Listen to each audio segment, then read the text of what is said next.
Make that big boss less special. It ain't no game, but they saying welcome to the second level.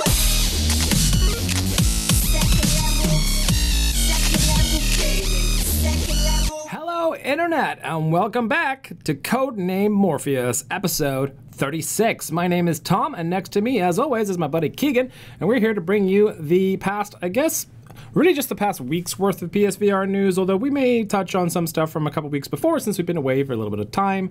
Do apologize for no podcast last week. We had a friend in town from Canada, and, you know, you don't really want to just be like, hey, I know you traveled all the way from Canada, but we're going to spend 8 hours recording. We did play VR, though. We did play Firewall. We did play Firewall, and we had a good time playing that and some indie games. The video, too. if you want to see the video, it's up on our channel. Gameplay will be there, and it will be on the background of our Spotlight later this afternoon. Yes, we're going to finally talk about Firewall. Really excited for it.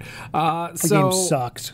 Shut your face. Trying to be as negative as I can. So, what have you been up to, man? Have you, I mean, you played Firewall a little bit. You want to talk about a tiny bit of your experience before we get into it? No, I'm going to save it for the Spotlight. Save it? It's funny because that's the first time I've played VR in a long time because there's been nothing really on VR that's been like, because with the show, as you guys know, Tom leads this podcast, so he plays a lot of the VR stuff. I lead the indie podcast. I play a lot of indie stuff. I've not played VR in a while. We need to play VR. We want to stream VR at some point. It's just the whole logistics of making it happen. It's a complicated process. I legit have to change my whole room setup to make it work, and then on top of that, we have the chat situation. Some of my favorite streams we ever did were those Rec Room streams, so I'm hoping that we can I want to do Star Trek in VR at some point. I want to do Rec Royale. I know, but I want to do Star Trek. Yeah, all right. You know what else we could do in VR? What? Just about anything. Yeah. So anyway, we're back, and if you're unfamiliar with us, hi, we're Level 2 Gamers. We have a website now. It's called level2gamers.com. It's usually where that link would take you to YouTube, but now it takes you to the website, and on the website you can get to YouTube, or you can get the latest and greatest news throughout the week, because one of the things we're hoping to do is, because we have these kind of extended sessions of where it's like 2 weeks instead of 1 week that we're doing these podcasts, that we can fill in the gaps in that time period by just posting news to the website. So if you do want to keep up on the latest in VR, or if you have something break, let us know. Yeah, hit us up on Twitter. If you're a developer or something, you want to give us a little shimmy, give us some dirt, some news, some sauce. They want to give us some dirt, some sauce. Dirt's usually not good. We can post it. Anyway, moving into the new releases for this week, and those new releases are minor. There's only 2. One of them is a pretty big game, though. The first is Apocalypse Rider, which is, as I understand it, a virtual reality motorbike game set in an apocalyptic future, which makes sense if you think about the title. I cannot give you a price on this yet, unfortunately, because it is not live today, or at least it wasn't when we were looking at it. It's $1.99 on the Oculus Store. That's not a great sign. So I think it might be coming out either like later in the week or something, but it is on the PlayStation Drop, so we do expect it to come out relatively soon here. And I mean, it's it's. Take it with a pinch of salt. I hate shitting on games that I've never even looked at or definitely played. But yeah, it's not really the one of the more anticipated ones this week. The one that is more anticipated, has been for a while, at least for some folks, is Zone of... hang on, let me say this correctly. Zone of the Enders, the second runner, Mars, with an upside down A.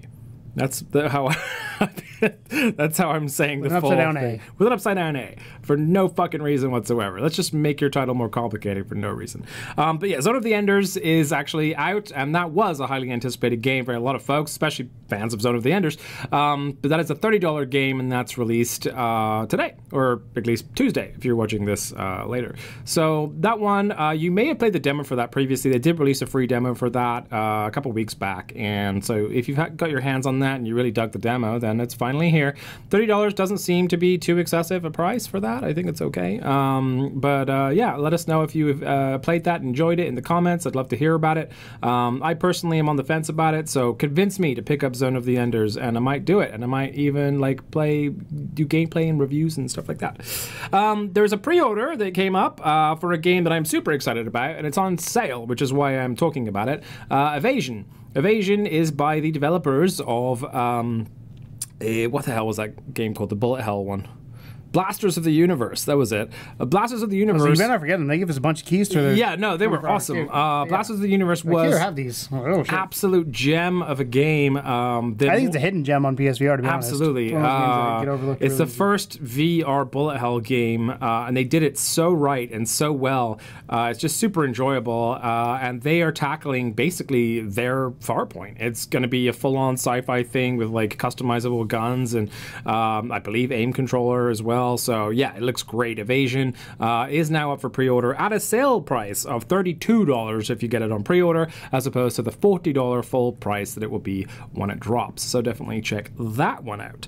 And then coming up after this, we're going to dig into a couple sales for the week. So we'll see you after this.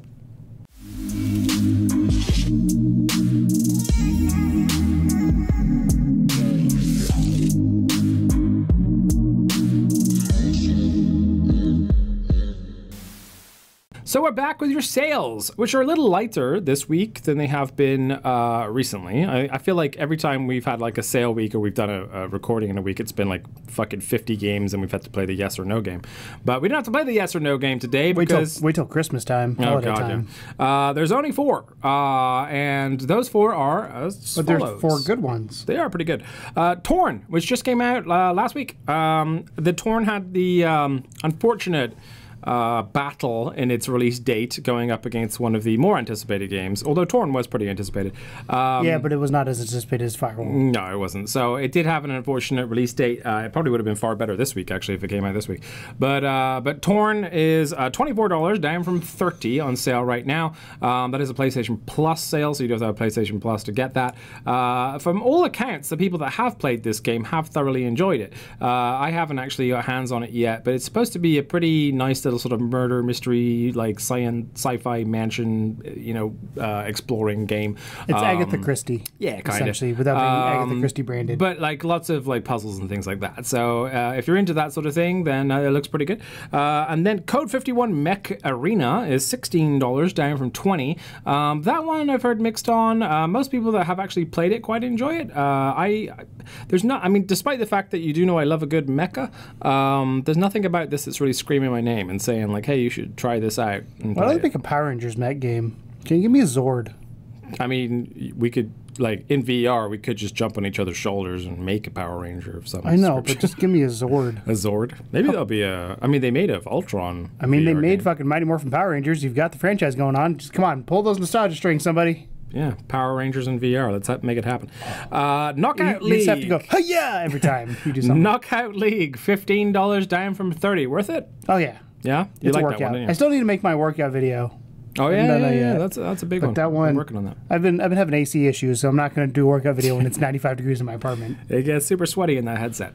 But Knockout League has a pretty decent fan base. It is a very well-made game. It's Punch-Out in VR. Yeah. Is the best way to put it. And it's half price. Like $15 is a steal for that. So I would say I'm interested to see how Creed, which is the same people that made Knockout League, how that's going to do, because I feel like they're going for realism on that, I think. It's as opposed to like I feel like it's the same game. That's my only concern. Well, I think we have to see more. If they make the graphics a little better, as long as the gameplay feels a little different, but at the same time, but they're boxing games, so like there's the same game when it comes to like type of game. So I'm interested to see how that's going to sell. Power moves or anything in Creed. It's just Creed, right? I don't know.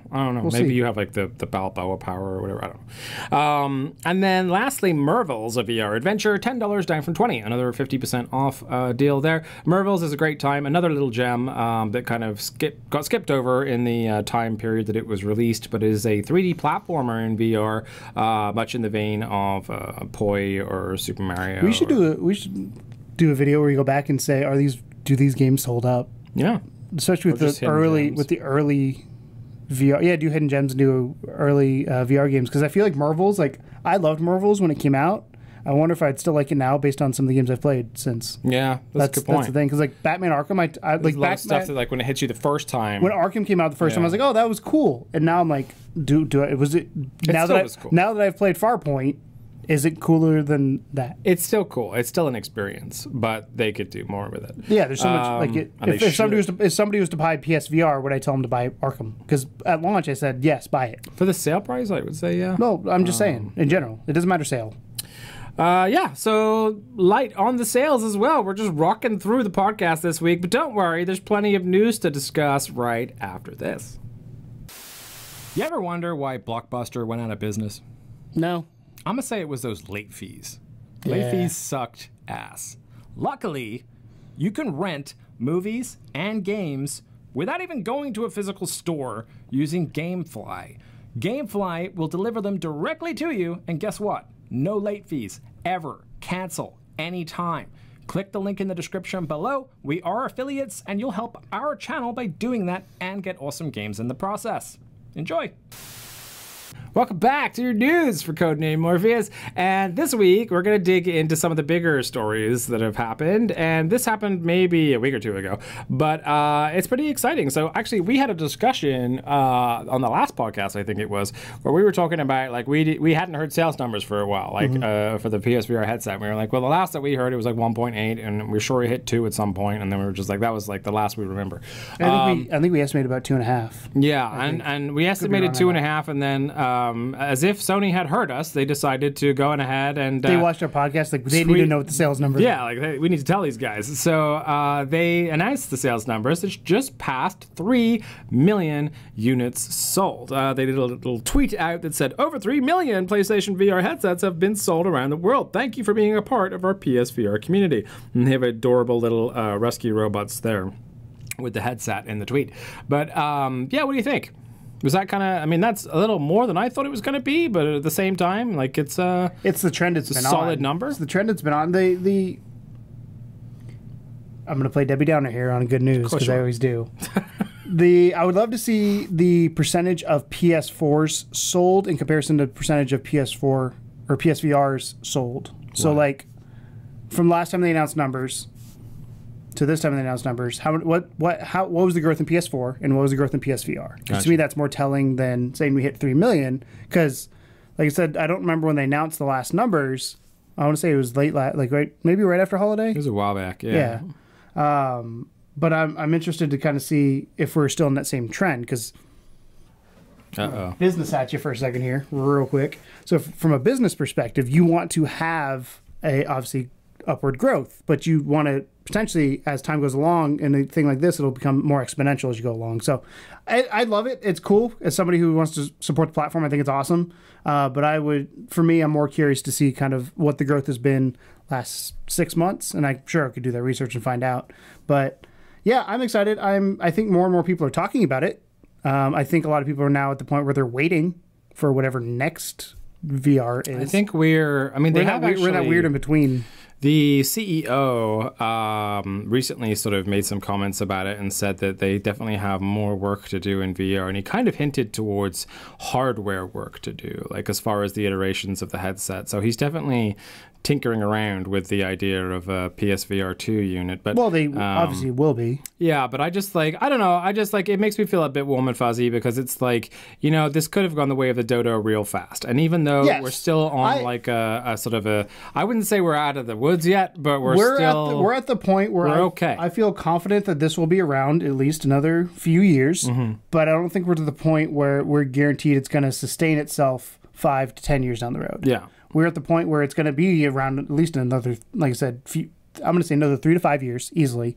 But that 5-year mark is kind of where I'm like, depends on what the second one does. Take a solid look and be like, okay, this is working. Yeah. This is not. I feel like at this point VR can't fail as a whole. Whether PlayStation VR fails or not is a sidebar to VR as a whole. I think AR has gotten more attention than VR recently. That's my concern. Mostly because of tech companies that are focusing on it, because it makes more sense for in-world things. I think it's good to get ahead of the curve though, and we'll see how it goes. So, but it was good news for PSVR owners especially, because that means more friends to play with. Yay. Some bad news. Sorry. Good news first. Yeah. You got a release date? Yeah. Well, yeah, it's good peppered with bad. Let's go with that. So, our infamous Ace Combat 7 Skies Unknown title that we have been tracking for a while now, waiting to get more information on ever since we actually got to play it, has finally got a release date. And that release date is the 18th of January, 2019. That's weird. It's right after holiday. That seems like a poor time to release your game. Yeah, I mean, I'm just happy it has one. I did kind of feel like they should have done it this year. I feel like that is a little past where most people would have liked to have seen it, considering the amount of time it's been in development and the fact that we know firsthand that they have a handle on the game. Like, it's looking good. It feels good. So I don't understand really what the holdup is. I don't know if it's just a weird Bandai Namco thing. So here's the bummy news, guys. Shortly after the whole release date thing, we find out some more news about Ace Combat 7. So it was confirmed at Gamescom 2018, which was this past week or two, that the VR content will only be 5 missions with an estimated 3 hours total length. Quite disappointing, because that means that there's about 20 or 30 minutes per mission there. But if you remember, way back when, Bandai Namco actually came out and said, oh, there's going to be 10 to 15 hours of VR content in our game. And, well, that's not, is it? That's 5. So, yeah, 3 hours total even. But, yeah, five missions. I mean, that to me is the way more disappointing than the amount of time it's taken them to release the game.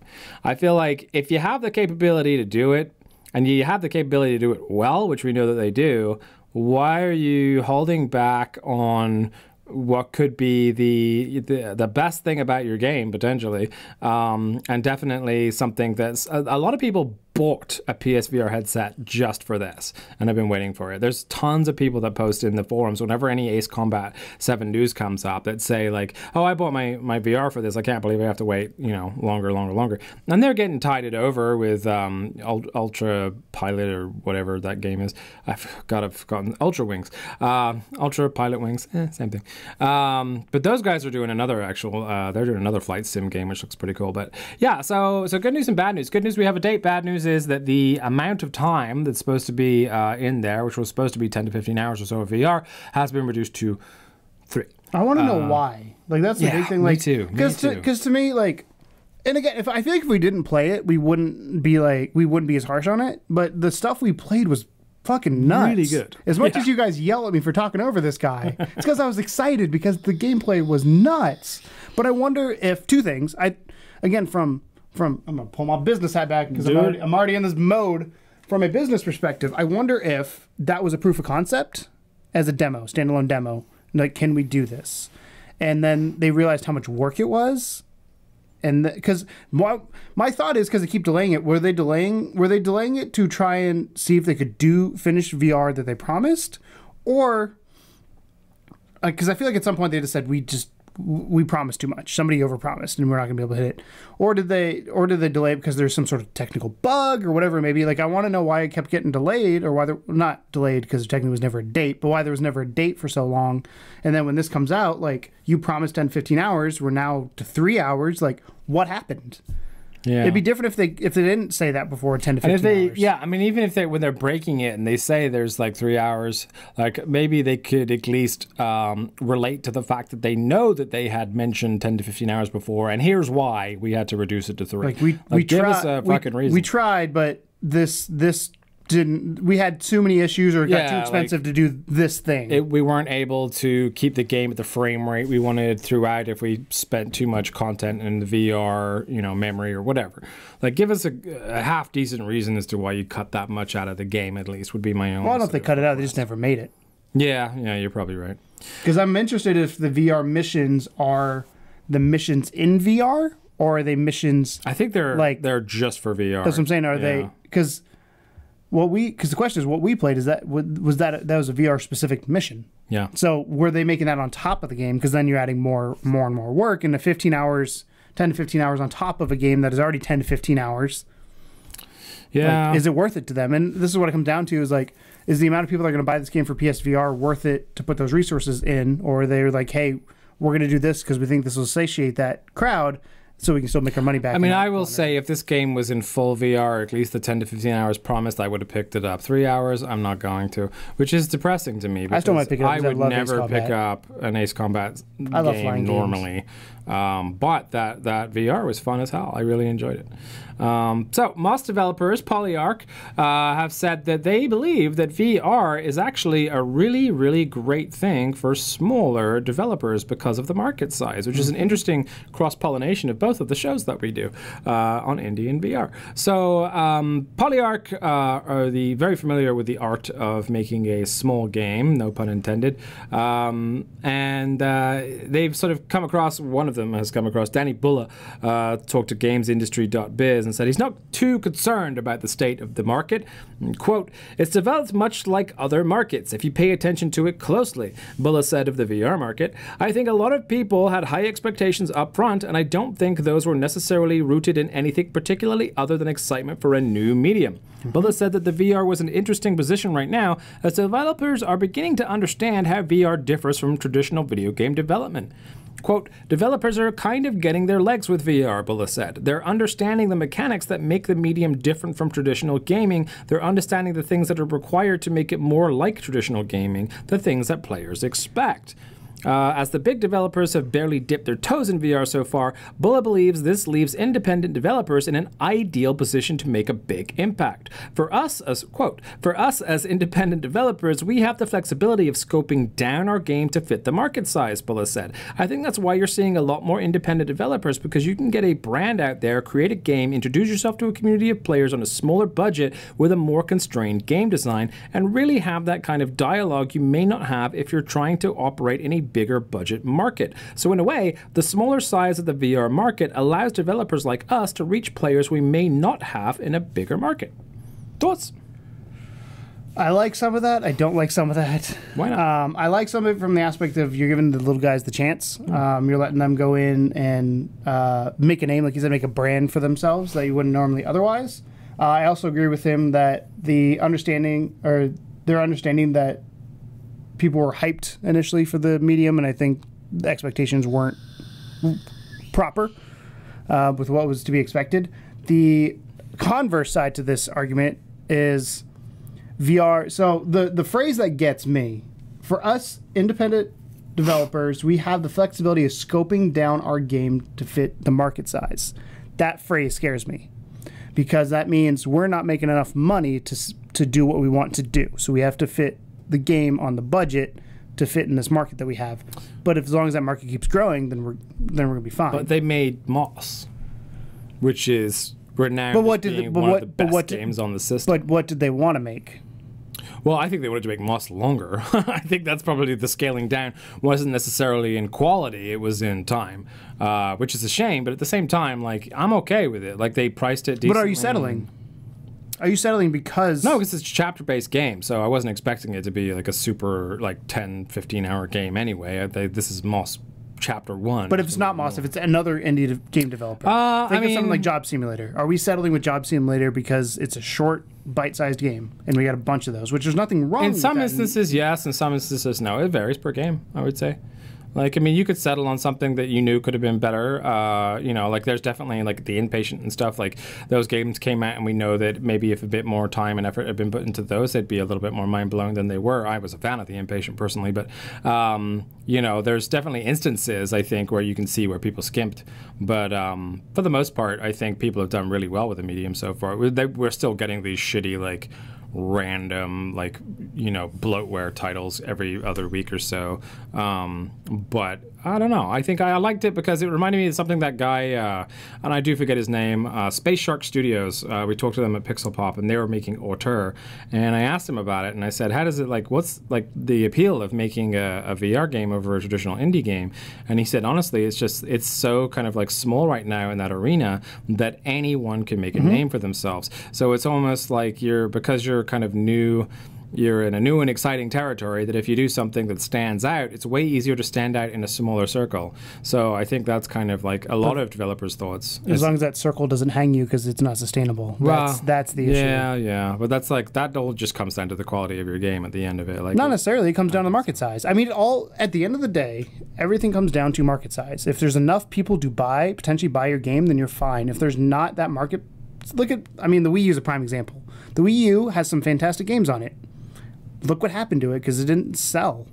And then by the end of it, nobody wanted to buy it because it had not been selling. I'm not saying PSVR is going the way of the Wii U because I think it's like you mentioned earlier. It's trending upwards. It's trending upwards. That's kind of like the nice part. But at the same time, I think at least it has some legs. With 3 million units right now, the profit that you could potentially make from a VR game is very limited compared to 80 million units that are with PS4, or even the 40 million units that are with Xbox. It's easier to stand out in that market. Yes, that is. But the question then from there is, this is why developers have to make these decisions. It's a double-edged sword. The decision is if I make it on 80 million unit platform and only 20% of those people see my game, and you charge $30 for it, am I going to make more than if I put it on a 3 million unit platform and say 80% of people see my game? Yeah. That's where it comes in how much does the game cost, resources, because again, VR people are still making tools for VR to develop it, so I'm sure R&D is a little bit higher initially, but yeah, I mean, I agree with the same 100% when it comes to independent developers being able to be seen on VR, and I think it's great that they should. I also think, though, at some point we need to get to the point where the AAAs aren't scared. Yeah. I think AAAs right now are scared because for them to make a game like picture Rainbow Six Siege. We have Firewall, which is very similar to Rainbow Six Siege, but Rainbow Six Siege's budget was probably 10 to 15 times larger than that, and there's so much more content inside of it. Not saying Firewall is bad, but to get to that point, we're still a long ways away because you don't have enough people to then recoup that money. Yeah. So, but I agree. I like the fact that the indie developers have a chance in it, especially the good ones that stand out. And I'm just, like I said, my big thing is sustainability. I grew up in a house that talks business a lot. My dad is literally a VP of a company that did marketing and sales, and you have to figure out how to make ends meet. And if you don't, you're not going to survive. Bottom line. Sad but true. All right. Moving on. Gollum devs Highwire let the trademark for Gollum slip, but then assure everybody that it was an accident, and it's still on track for a 2018 release. So this is something that you actually could have found first on our level2gamers.com website as a news piece that I put up. Basically, some really, I guess, what do you call it?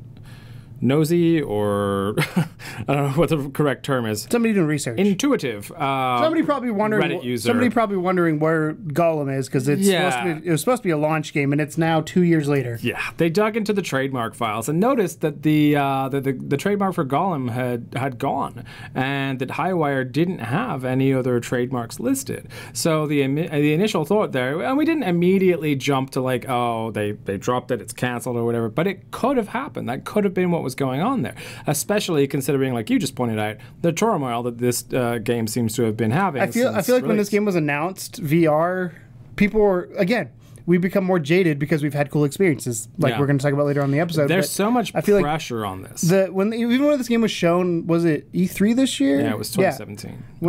When it was shown last, or was it it was PSX then? Maybe something. I don't know. Somewhere they showed it somewhere, and people reacted to it, in my opinion, relatively negatively because some of the stuff that they were doing was launch PSVR stuff that we have now solved. Like the controls were a little wonky in places and stuff. So I honestly wasn't that impressed with the gameplay that I saw. But there are plenty of people, because that's one of our most popular videos. It's former Halo devs that are working on it. So. But there's plenty of people out there that are excited by it. And so the trademark slipped and people freaked out. And we reached out for comment for Highwire, didn't get anything back. Luckily, bigger VR coverage people than us managed to get an answer from them, and basically they just said, we fucked up, we accidentally let the renewal slip, and it's been refiled, we're good to go, and we're still on track for a 2018 release, which surprises me that they're still we talk about literally what I just talked about with making money.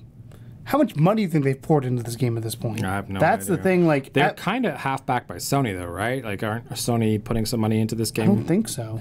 I thought. I they mean, were. the thing is, well, Sony, I'm sure, injected a lot of things that were supposed to come out at launch because you got to get the yeah, launch because all the line launch going. titles, I'm pretty sure Sony But had like a hand in at it. the same time, it's just like, at what point do you just say, "Fuck it, we need to cut our losses"? Like, if this keeps going the way it is, I think two things are going to happen. One, I think the game's either going to get delayed again or canceled, or two, when it does come out, people aren't going to care. Like it's gotten to the point where it's beyond the joke. It's to the point where people like, I'm just going to move on at this point. Like, I don't have faith that this game's going to be It's good. not because of what exactly you're on the tips of people's tongues right No. now, that's for sure. Especially with, like you pointed out, all the other experiences that are going on right now. But yeah, I mean, I just kind of want to see it. I just kind of want to see what actually, like, what it looks like when it's done. I'm Mostly scared because I'm to see interested it. to see what that much time of development has either done in favor of or not in favor of for this particular title. So it's interesting.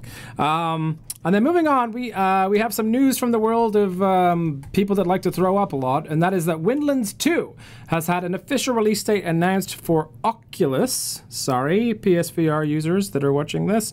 Now, they have announced that it will hit PSVR in 2019 and Vive too, if you're a Vive user.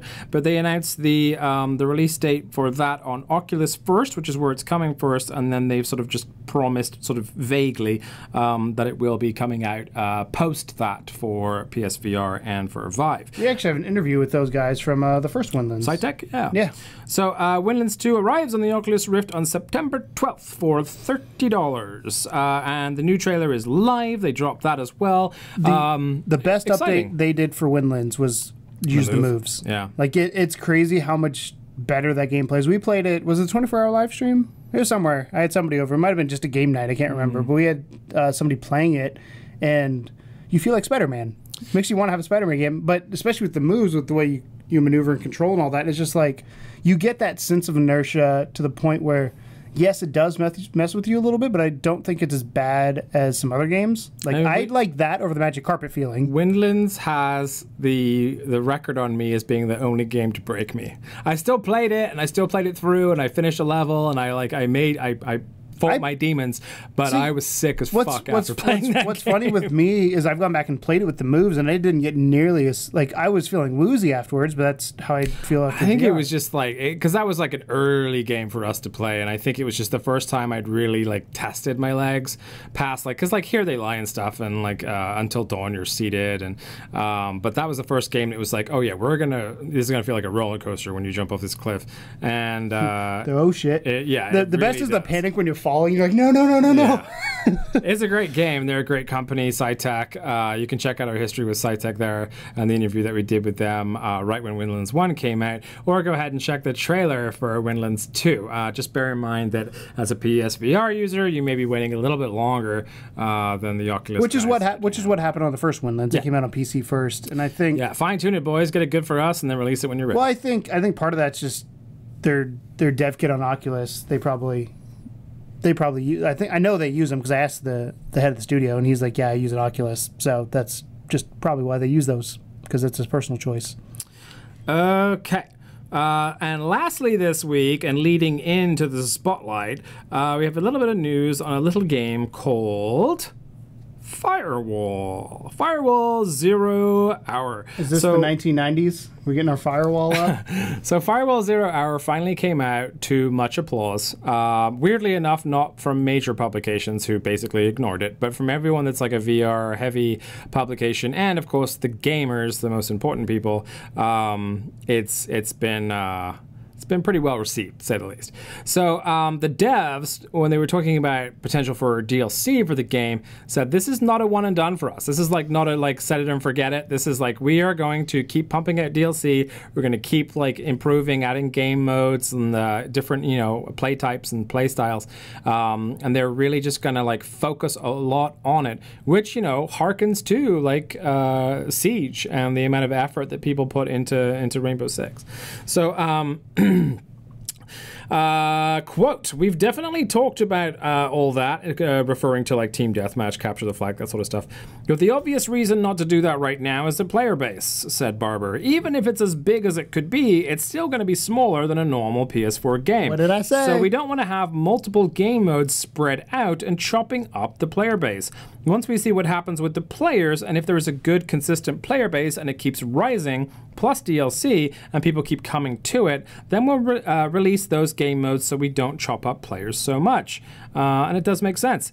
They've discussed all kinds of game modes, and we've tried Team Deathmatch internally, since a lot of people naturally play all shooters like a Team Deathmatch, and then adapt to a more tactical style. So a mode like that is very, very different, and it does work, and it's fun, but we just don't want to split people up. There's also the immersion factor when you don't respawn and bullets are hitting all around you, and you can feel the pressure and need to pull back and duck and survive. One of the modes we've thought of is a hardcore mode where there is no wrist map tablet, one shot you're down, no names overheads, friendly fire, and all that stuff. We want to get to down the track. Definitely something that we're planning and discussing, because there will be that group that wants the more intense stuff. They said DLC can take the form of many things. There are, game modes, maps, in-game like gun detachments. Well, contract is what Siege does, which is the best way I think to do it. Right. And then Barber said, no, you can't buy in-game currency. We didn't want to have multiple currencies or anything like that. You're able to purchase items with crypto in-game, but we never have plans to sell currency for money.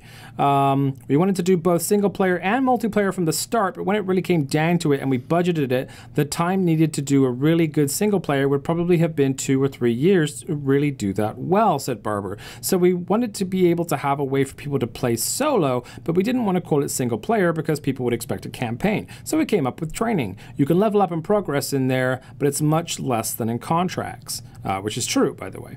To be clear, this is not a release and forget game for us. That's what they sort of finished on there. So awesome news, I think. I mean, we're going to get into the Firewall Spotlight here after the news section, but all in all, those things, I think not only do they have a really solid understanding of how to keep an online VR game alive by not splitting the player base immediately, because games previously that have come out have had multiple modes, and you can see that like some people prefer this mode, some people prefer that mode. You're probably going to end up splitting the base a little bit, but the only thing I wish they would kind of do, and I'll bring it up in the Spotlight in more so, is I think they need to expand the rounds into like a best of 3, best of 5, something like that. Which wouldn't change it, just a gameplay switch. Yeah, exactly. Which is just more like tweak the game you already have as opposed to a new mode.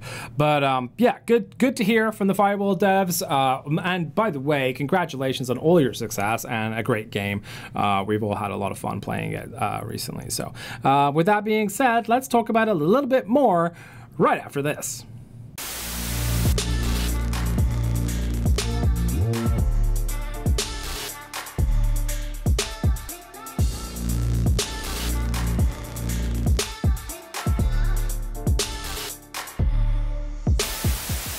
So then, Firewall.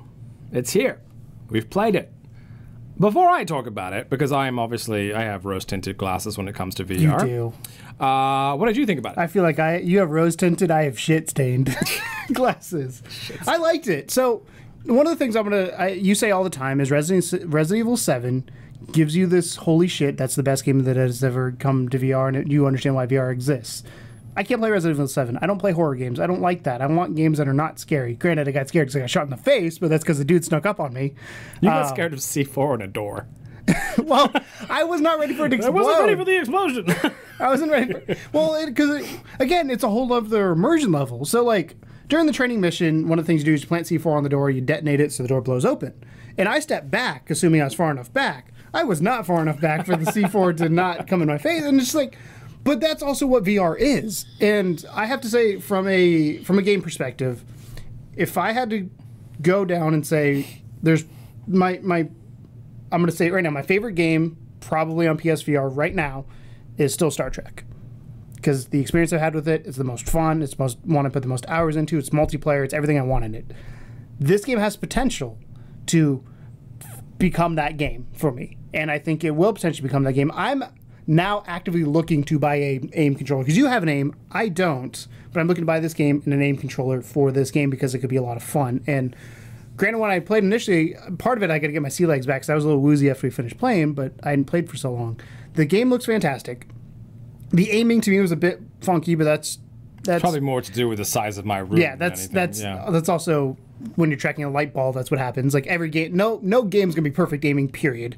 But I think this is the game that potentially, if done well, and it doesn't sound like you're gonna screw anything up, has the potential to be that game that stays. And you said it before, V Sports. This could be the thing that breaks VR into bigger, better things. The only concern, is this a PSVR exclusive? Currently. Okay. So as of right now, like they mentioned, your player base is small. Even if you have, again, I feel like 40% of the audience is a nice number, because I guarantee there's people that have a PSVR that don't even play it anymore. But I'd say they have 40% of that 3 million. I'm going to do math real quick because I can't do that math in my head. Let's actually use Siri. What's 40% of 3 million? The answer is 1,200,000. So 1.2 million players. Yeah. That's a pretty solid base, you would think. Yeah. But you divide that over North American servers, EU servers, so you're getting down to a few 100,000. Well, at that time, then you have certain people. The numbers. Oh no, it was worldwide, wasn't it? Yeah. Yeah. Go on. Yeah. Sorry. So then you knock it down to time zones and all that. So maybe you'll have a few thousand online. If those 5, 10, 15, 20,000 people are online consistently and nothing else takes their attention away, you're fine. As long as you can keep that base. If you start dropping below to the 5,000 less is when you're going to be in issues. And I really like when he said, we're not trying to split our player base. They need to make this stick before you expand. And if it sticks and then PSVR keeps growing, people will then know this is the game to buy. It's the Halo, potentially, of like, this is the game I want you to get play with an PSVR. online multiplayer shooter for VR. Where do I start? Firewall. Or not even online multiplayer shooter for VR. What game do I want to get for VR when I buy my PSVR? We used to tell people Farpoint. You tell people Resident Evil. I think Firewall will be on that, and I think more people will gravitate towards Firewall because it's more of a traditional game for a game sense, if that makes any sense. That sentence. No, you're where I feel like they cut some stuff out because of budget, because of size, because of all that kind of stuff. The stuff I talked about earlier, it sucks they have to, but they have to. But I also feel like it's a full-fledged game, and the customization was all there, the level up was all there, the communication was all there, all the videos I've seen of people playing this online, everybody, the PSVR community is relatively nice to everybody, which is rare when you play games. I can attest to that. So like stuff like that, where it's like the potential for this game is there, and I want to come back like 3 to 9 weeks down the road, maybe 10 weeks down the road, and see what the player base looks like. Yeah, because that's going to be the proof of the pudding factor. Yeah. And my gut feeling says it's not going anywhere. The reason being is because everything they've done has done what they said they were going to do. My only concern is then VR as a whole, will it continue to grow? Will people then buy the game? And how will this go? Will this do the Rainbow Six Siege yearly content drop? How is that going to... How are you going to get people that bought it now and play the same game modes and all that kind of stuff for 6 months, 8 months, a year, whatever it may be, continue to come back? What's the DLC drop look like? Then if you get somebody who's new, what are they? Is there going to be an Ultimate Edition? How are they going to handle that? How are you going to, if you do add game modes, how do you handle that? Well, those are all far down the line questions. But that's how you get people to sustain and keep coming back. So like if somebody plays the game for 20 hours over the course of 3 weeks, they're going to get burnt out and be like, I've played all the game modes. Okay, cool. Go on the next one. It's always a little different, though, and that's kind of beautiful thing about it, is that because it is an online shooter, Rainbow Six Siege has the same however many maps that it has, but it's always different because you're always playing different people with different teammates. But they're adding more and more. You have contractors, you have maps, all that come in as well. Which is what I hope happening with this as well. Which is what I hope they do. But so I played it more since we initially played it on day one, and one of the things I really wanted to do was play the online mode because I was like, well, that's where this game is going to stick, right? That's where, like, if I enjoy that, then I'll enjoy everything else.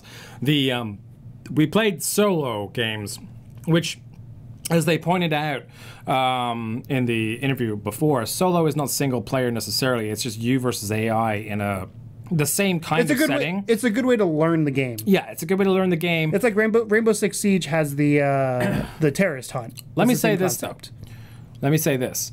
The training is way fucking harder than the actual game. Really? Yeah, way harder because AI can aim a gun. Because AI can aim and they do not miss, and the training is like, you know, you get swarmed pretty quickly in the. Well, training. I also feel like when you're with Which a group, felt good. theoretically you'll stay together too. Right, exactly. Watch it back. So I got to play. I played more training this morning. I played a couple more things, and I started to like win more, which was great. Once I understood I had to stay by the laptop for it to hack, which is something that I had not noticed. So let me break it down for those of you before I get too into it that don't know much about the game. So if you've ever played Rainbow Six Siege, it is essentially that in VR. If you haven't played Rainbow Six Siege, you are either an attacker or defender of an object. In this instance, it is always a laptop. The laptop needs to be either hacked or defended from being hacked. You have firewalls set up around the perimeter that need to be disabled before you can get to the laptop. Usually just one will do. Sometimes there's a jammer as well that you have to take out as well. So basically, if you're an attacker, you move into the area, you find the firewall, you disable it, and then you go to the laptop, you start the hack, and you have to protect the laptop during the hack. At least one person has to be close to the computer in order for the hack to finish. Everyone else can kind of just like run around and shoot whatever. Well, hopefully cover your ass. Hopefully cover your ass. And on the flip side of the coin, if you are protecting the laptop, then you are just doing exactly that. You're protecting the laptop. So you're setting up perimeters. You're like trying to keep a watch on certain angles. Now, one thing that I noticed this morning, which I hadn't noticed during our playthrough, is that you actually have different loadouts in terms of you can swap from heavy attack to heavy support to, there's another one as well. I forget what it was called though, where you can swap your secondaries. So for example, if you're going on attack, you probably want grenades, right? You want smoke grenades and regular grenades. Flashbangs. But if you switch to support, then you're going to get like mines that you can plant on walls and floors. You're going to get ammo bags that you can drop so your crew can re-ammo after every firefight. So it's there's like a lot going on there, and it starts to feel more and more like Siege when you like start customizing your loadout and be like, okay, I need this type of a trap for this type of a room. Now it's nowhere near the extent of how sort of in-depth those contractors are in Siege, because Siege also has had, they're on year 3. Right, exactly. But the contractors themselves also have perks too. Like they might have heightened sense of enemy awareness, or they might have an extra ammo clip or whatever it might be. So the contractors is a good start. They have additional contractors that unlock, and of course, I'm sure there'll be some DLC contractors. But that's the basic of the game.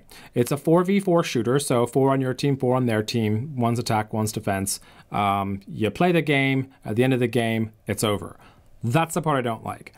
They should make it like, if not just like Overwatch, where it's attack defend, and then the winner of that would be good. That would be trickier, just because there's no real like stop point. Yeah. But like a best of 3 to me would be cool. A best of 5 would be great, because once the game is over, you're in the lobby. The lobby does take quite a while to count down, at least a minute and a half to count down and get you back inside the game again. So, but the nice part about that time period is that is a time that you can talk to your teammates. So, you can when you're in the lobby, is it only your teammates in the lobby, or is the other team? It's your teammates. So you can talk strategy at that point. Exactly. Yeah. So that's kind of why it kind of worked in our favor. So this morning I hopped on and I played with a couple of Middle Eastern gentlemen, which was funny because I was the female character with hijab, and they were just like, "Are you Middle Eastern?" I was like, "No, man. She just looked cool." Like I was like, but yeah, one of them had like just got the game. It was first time playing. The other one had been through a couple matches, and he was Mr. Tell us how to play the game, which was great, because you always need to have a Mr. You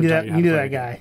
That's like Werewolves. I was that guy for a long time. Like, this is what we need to do. So I explained to him, hey, I'm doing this podcast today. I wanted to get a feel for the online. I need you to help me out with this. Like, what are we doing? Like, so we played a couple rounds, and to begin with, I got my ass handed to me, man. Like, they carried hard. We still won because they carried hard, but I was just like, ooh, there's a firewall. And I went up to it, and then boom, the door blows up. I get like wrecked by 3 people. They're like, and literally like the guy, when I said, ooh, there's a firewall, the guy goes, don't go near it yet. And as he's saying that was when the boom, shot. I love how you didn't think about that. You didn't think there'd be a trap or somebody would keep an eye on it? Yeah. And then there was other periods of time where like, might never take you to war. You are just like, you are going, okay, bottom left staircase, there's two, like one's down, oh, he's being revived. And then like, there's lots of like army speak going on as you're playing. playing. But Well, it's like any online tactical shooter slash. but it feels so much more intense. Yeah. In that 'Cause you're there. scenario, because it's like when it's like you're Well, it's left like that's like when I said with Star Trek. That's how I felt. Like I felt like I was the captain. Like instead of talking to David, I'm talking to the engineer and saying, "Hey, give me more. I need more power here. Go." Like it's not the social chat. It's the game chat. right. It's the we need to get shit done. Actual immersion. Yes. So It's not the fake stuff that they do on the E3 stage. So basically, a couple rounds played, and I hadn't killed anything. I survived one game, I think, and then I died every other time. But the nice part about when you die is that you basically go to like you can flip through cameras and you can see where people are. I'm not sure whether they can hear you or not when you're dead. I felt like they could, but I could have just been like tripping Crazy? out. Yeah, I felt like when I said, "Can you guys hear me?" that they said yeah, but they could have been talking to someone in game, so I don't know. But either way, like you can watch the action unfold. I feel like they shouldn't die. be allowed to hear you because that's too much of a tactical advantage. I do too, but it also goes for the other team as well. So, but it's weird. So by the third, fourth, fifth match, something like that, I started to get the hang of it a little bit more when I learned about like I can use a mine here and put it right in front of the laptop or under the table by the laptop so they can't see it, and that kind of stuff. I was like, okay, I'm going to try like super try hard mode right now. Like I'm not going to die this round. I'm going to do good. So I was like real sneaky. I was like, checking my corners, staying frosty, all that fun stuff. As you should do in any tactical shooter in general. Yeah, it took me a minute, right? So we're playing, and so there's a staircase to my left with a door at the bottom. Two people shooting from down there. I down one of them, but again, you're not dead instantly. You can be revived by your teammates unless the person shooting you finishes you off fast. So he got revived, and then like I would like move away from a bit, and it was me and one of my buddies who were just kind of like keeping an eye on that, but they just kept like blind firing in, and it started to get real intense. So I ran down the staircase, and I'm just like hiding by the door, and then I just like jumped around the corner and shot. Took one of them out. Again, he's downed, but his teammate's not there this time, so I can just like pop a few in his head and take him out entirely. So that was cool. That was my first kill. And I was like, all right, cool. So I go back up to help the rest of my teammates, and they was like back and forth, and then took out another guy running up. He was hiding behind the server room, took him out, and then finally there's two of us and two of the enemy. One of my teammates gets a guy down and kills him, but in the process gets downed himself. But he's not dead, he's just downed. There's another guy coming up the staircase to finish him off. I'm going to try and heal him. So me and the enemy are both charging at my teammate at the same time.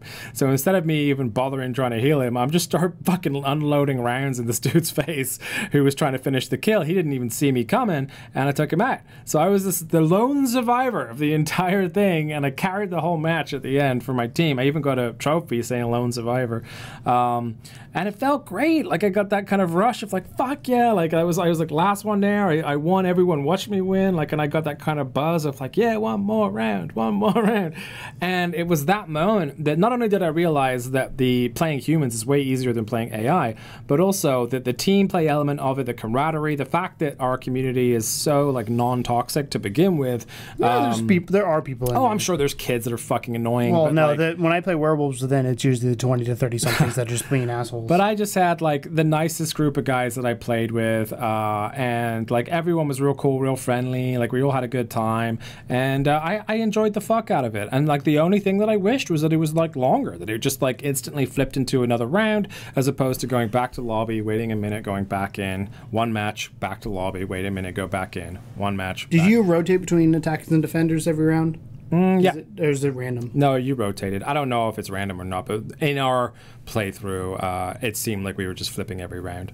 But being able to like change it, because I got to level 4 finally, because you get way more crypto playing online than you do in the training area. So I got to level 4 finally, and I unlocked a bunch of stuff. Yeah, and so I can start like really like messing with the high level like stuff here soon. So yeah, I had a great time. I really did, and I think that's indicative of a lot of people that have played the game so far. Is that it's like it's not even necessarily the fact that it's just a solid shooter in VR, but the fact that the team-based nature of it and that style of game in general, like that Rainbow Six Siege style of game where you are like, it is a lot of camaraderie and like you know, like let's all go as a group and move as a unit and like protect this door, protect that door. Assuming you all go as a group. Well, in my instance, I got lucky, I guess. But I think if we're going online as a group of 4, then we're going to do that, right? So, yeah, I really loved it. I had a great time. I'm definitely going to head back in soon and check out more of it and try and build up my crypto.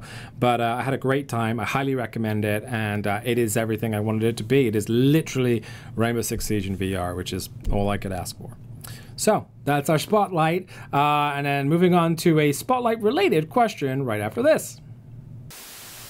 You ever have that feeling when you know you're near the end of a game and you not knowing what you want to play next, or you have to wait for something to play next? Yeah, lining it up. Yeah. Do you know with Gamefly, you can actually have 2 games at a time? So you can have one that you're finishing and one coming to you. And you can queue up any game you want all the way back to the Game Boy Advance and PSP. This includes Xbox, PlayStations, GameCube even. If you have those old retro consoles, you can still play these games and get 2, have one on the way, and one you're playing. You click the link down below. We're affiliates with them, and you can support us by supporting them and getting some awesome games, including those old school retro classics you love. So, question of the week for you Codename Morpheus fans out there is this.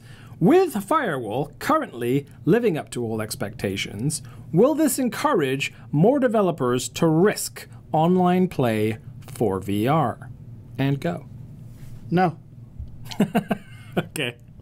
I don't think so. Do you have a reason? Yeah. Okay. So a couple things. One, think, like you mentioned in Spotlight, this genre works so well for online VR, camaraderie, smaller teams, that kind of thing, where it's like, okay, we've got our tactical shooter, we've got that kind of thing going on. So I think it's a perfect genre for that aspect. We have things like Star Trek, we have things like Werewolves, we have, I'm trying to think what other online ones are. Sprint Vector Online. I don't even know what Sprint Vector Online looks like at this point. I'm sure it's... I hope it's still going. It was a great game. But you're not on. I'm not on. Who knows? It's fucking exhausting, dude. I know, but that's what I'm saying. Though, like, that's the thing is, like, how many people do you think are still playing that game? I don't know. That's the issue. So the reason I say no is because if this game takes off as the online VR experience, I think it'll dominate that market for a long time, and other developers won't have a chance. That being said, if this game takes off and then word of mouth says, hey, everybody needs to buy PSVR for Firewall, and PSVR then takes off, then your market's getting bigger to be able to do it. I also, again, genre. I think the genre is perfect. I don't think there's another genre out there right now that is not a shooter that would work well in VR that we don't already have that's multiplayer. So Rec Room, I think, works well in VR because of what it's a social experience. You have, like I said, Star Trek's all right. I don't know what the player base is at this point, but it has cross-platform or cross-play, which helps. But name another genre that potentially would be online multiplayer that you'd want in VR that you think would be successful. I mean, we have racing games like Wi-Fi and stuff already in there. I'd like to see more sports games, but they're just really hard to implement. I'd love to see someone figure that out in terms of like playing, feeling like you're really playing FIFA or something like that. Oh, good luck with that. Yeah, it'd be hard as fuck, but it'd be a good experiment. Yeah, I don't know. I mean, my thought around what you're saying as far as genre goes is that who's to say that we just can't have more of this? Like, so, like Rainbow Six Siege, the gameplay itself in terms of like attack or defend an objective is very kind of like unique to that game and the way that it plays out, right? With the contractors and things like that. If you remember, there was a little game called Alvo that we haven't heard much of lately, admittedly. A game you're excited about. I'm super excited about it because that is supposedly Counter-Strike in VR, right? So it's like the VR version of Counter-Strike, if they pull it off. So what's the difference between Counter-Strike and Rainbow Six Siege? So with Rainbow Six Siege, it's very much... I guess it's more tactical in a way than Counter-Strike is. Counter-Strike almost relies more on your prowess of mechanics and like how good you are at aiming and that kind of stuff. There's definitely like you know, because I would classify them both as tactical shooters. I mean, yeah, in a way, but I think they just play it slightly differently because... But slight differences in a $3 million Counter-Strike is like open field area. It's like open maps as opposed to Rainbow Six that's like usually in a building. What's preventing Firewall from doing one of them in a garden? Well, they could, but that's then... what I'm saying. Like, I feel like when you're doing that slight of a difference in a big market, it makes sense. When you're doing that slight of a difference in a small market, if a team... So, here's a prime example. Let's look at Overwatch, which clearly is king of the MOBAs right now on console and even slightly on PC. There was another game that came out right around the same time. Did not do as well. It was slightly different. It was not the exact same game, but guess what? Blizzard destroyed them for multiple reasons, because everybody heard Overwatch was that much better. And granted, Blizzard's name behind it, but who's to say that Firewall won't become that? What I'm saying, and you might be right, but what I'm saying is, like, in terms of, like, right now, you do have Rainbow Six Siege and you do have Counter-Strike, and both succeed in different ways because of the ways that they're put together, because of the team structure. A team structure in Counter-Strike is far more important than team structure in Rainbow Six, in my opinion. Like, you don't have to, with Rainbow Six, like, it's a lot of, like, oh, we need a defensive unit here, we need to set up this perimeter here, we need to, like, put little things up on this wall over here. Counter-Strike is like, we need a sniper, we need a shotgunner, we need, you know what I mean? It's like, it's more about the guns and, like, what distance can I get from this field, and that kind of strategy play, as opposed to, like, actual defensive, like, tactics. Like, there's no cameras in Counter-Strike. You just fucking go in and kill the other people and plant the bomb and you're done. It's much more like playing a game mode of something like Call of Duty.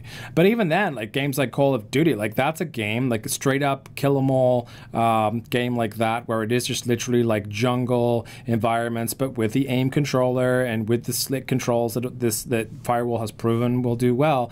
Something like that, that's still a shooter, still could technically be considered tactical, but it's different enough to the sort of attack and defend thing that, you know, if it's straight up like Call of Duty clone, that that could be viable. So I feel like what Firewall kind of did was, and it's still a fine line, and I'll give you that. It's still a fine line because it has to stay small. It can't be large in scope. Otherwise, if it fails too big. It's, you know, you can't have a game that you put that much resources in, unless it's a first party game, maybe. But even then, you still don't want to do even that. then, it's risky. Again, from a but perspective. but I think that even if we're staying in the shooter genre, if we're ignoring other genres, even if we're staying, there's a difference between Battlefield and Call of Duty. There's a difference between Counter-Strike and Rainbow Six. They are subtle differences, but there are differences. So you could now, potentially, with this as proof of concept, open up the doors more to, like, other styles of online team-based shooters. But would you be scared as a developer to do that because you're jumping into a pond that's really small, that already has a big fish you just to eat have everything to else? differentiate yourself in a way that makes it playable. That's the same with any indie game or any game, really. Like, there's a million sandbox games, there's a million, you know, whatever. Like, how do you differentiate your game so that you can play alongside this game? Because ultimately, more online multiplayer games is good for everybody. That doesn't mean necessarily that everyone that playing Firewall is going to jump over and play, like, you play Overwatch, but you'll also go play ESO, you'll also go play fucking whatever else. Like, you can divide your time between different games depending on how you feel. I'd play the crap out of MMO. Because you're building up there's a hook to it, right? Especially with Firewall. Like, if I play more of these games and I earn more of this cryptocurrency, I can unlock more weapons, more customization, more contractors. So you start doing that, but there's a certain point, a certain ceiling you're going to hit where you have most of that stuff and you just play it for fun. But at that point, you're so sunk into the game, you know everything about it and how to enjoy it and play it on a quick play.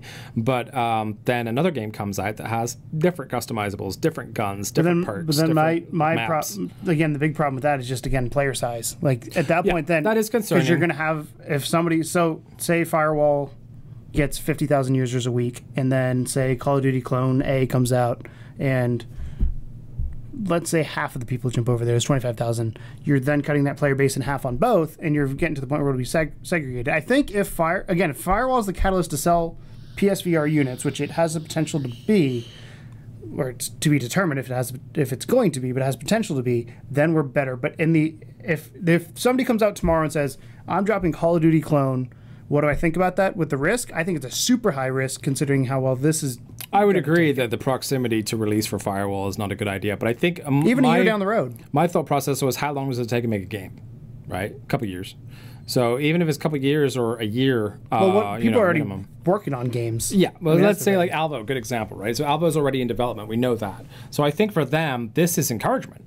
I think, like, I don't think they should be scared of, like, oh, we're not going to be as good as Firewall, boo-hoo. I feel like they should be like, fuck yeah, that game actually succeeded in a multiplayer online platform that is not traditionally having a lot of multiplayer stuff succeed on it right now. Like, it's proof that if you do it right, that you will have people that stick around and play your game. So that's kind of the hope that I have for it, let's say. And I think you're right in some extents. Like, yeah, it is worrying with a smaller player base and stuff. But I think that as a developer, this should encourage you. It should make you think that it's possible to do that. And I said, what would be more encouraging to me if this game then sells more units, and then Alvo should be like, fuck yeah, we did build up the base. We're in the right spot. Because I think if this comes out, everybody who owns PSVR thinks it's amazing, and we continue at the slow growth we are right now, say by Christmas we hit 3.5 million.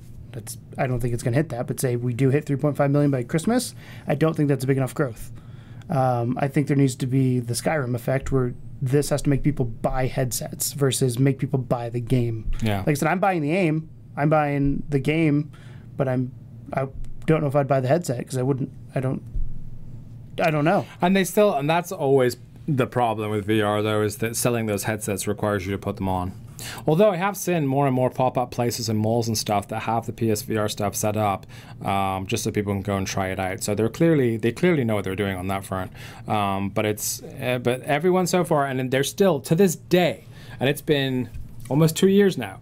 To this day, people post in the thing saying, "I used to shit on VR. I tried it. I'm a fucking asshole." Like every day on the r/PSVR subreddit, someone's like, "I can't believe I waited this long to do this." And I'm sure there's people that go the other way that don't post. Yeah. That try and don't like it. Yeah, I'm sure there is. But I mean, like I said, there's really not been a game in the last probably 6-ish months that have had me excited about VR like this does. And you're kind of like a bizarre case though, because there's so much that you can't play. There's been like The Persistence was like a really heavily adored game, but that's a horror game. Pixel Rift, but that's also not making everything the same genre. Like that's the truth. Anything. No. That's why Nintendo does Mario platformers, and that's why Sony does first-person exploration games. That's why Microsoft does their on a lot of the multiplayer like over-the-top shooters. Like those are different audiences for those people for the exclusives. And I think it'd be weird if Nintendo came out and made a super violent game. And because it wouldn't feel like Nintendo. And I think you got to be careful to not pinhole PSVR into that one genre. I don't think it's necessarily that the VR headset's been pinholed there. I think that the fact that people think it works really well for it, and that's why I think immersion. That's why I think it's the whole point of VR is immersion, and what's better immersion than horror? You know, that's what I'm saying though. But you got to be careful to not make that the perception of the unit. Yeah. So if somebody like me, who's looking to buy, like I'm interested in VR, okay. 5 of the top 10 games are horror games. Well, I already can't play 5 of the best games. Yeah. So I think you're rare in that instance, though. There's not a lot of people that are completely. There's people that like are scared of games, but they'll still push themselves through it. There's plenty of people that said it's taken them like 9 months to finish Resident Evil because every time they turn it on, they play 15 minutes and like, fuck that, that's all I can do. Like, and they're pushing. They love it. By the time they get to the end, it's kind of like going on a roller coaster and being scared of it. But by the end, you're like, ooh, that was actually fun. I fucking hated it when I was doing it, but it's fun. Like, there's a lot of that, and I think that you're less inclined to push yourself to finish some of those games. Like, you were having there's no point in being scared. You were having issues with Firewall because there was a terrorist man in your face shooting a gun at you, which, you know, is not horror. That's just a dude shooting a gun at you. It's a dude in my face. Also have a gun that you could shoot him back with, but it's like you said, it's like the life size, I guess, nature of the sprites and everything in there makes it that much more intense. So I think you are almost like more heightened to those. I'm scared of a lot of things. I know. It's okay. I'm not supposed to rip on you. I'm just saying, like, that's. I think you. And I know when it comes to that kind of stuff, and I know there are people who, like, they push through and all that, but there are people out there that are like me. Oh, I'm sure. That will not play horror games because whatever reason, or let's say I don't know, because it's what 12 is the recommended age for PSVR from Sony. Let's say a kid is 13 years old. Mom's going to buy a PSVR for Christmas. Do you think mom wants to buy a Resident Evil 7 for her 13-year-old, or do you think mom wants these days? I don't know. I doubt it. I think she would buy something else instead. I think she'd look at Moss GTA or something like that. For him, otherwise, or Red Dead. I know. My mom never let me play GTA. I had to buy that behind her back.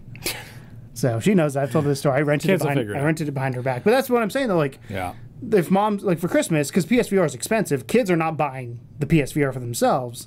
the parents probably are buying it for the younger generation, and the older generation obviously depends on what you're into.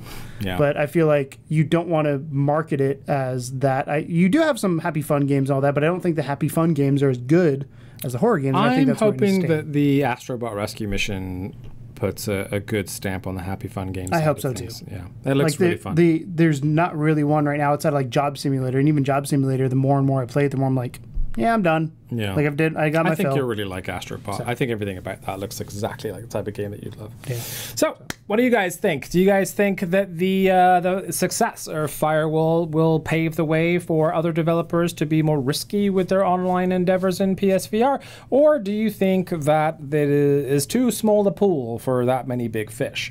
Let us know in the comments below, as usual. And yeah, that's our show.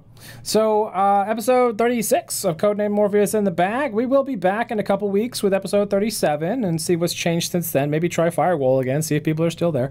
And hopefully some dope stuff has happened in the meantime. If you're not just going to spend the next 2 weeks playing Spider-Man continuously. Thank you so much for all the support that you guys have given us while we've been sort of transitioning here, there, and everywhere, especially with a new website. We've had so many people hop over to level2gamers.com and read the stuff that's there. We have a lot of our friends in real life, like Joshua Bertrand. We had Josh, what's his last name? Josh Jewell, who's Last Good Milk Pig. Josh is a friend of ours. Basically, the name has to be Josh just to support our website. Yeah. So those guys have been putting out reviews and first impressions. So it's actually, we're starting to garner a lot more there. Of course, the VR will still be have a strong presence on the website. But remember, we're an indie and VR show. So there's going to be a lot of indie stuff there too. And thank you to Jotaku, who showed up on our Human Fall Flat co-op stream the other night to say how much he loved the show. We really appreciate it. You asked for my opinions on Firewall. Hope you enjoyed them. And that's about it. Anything from you?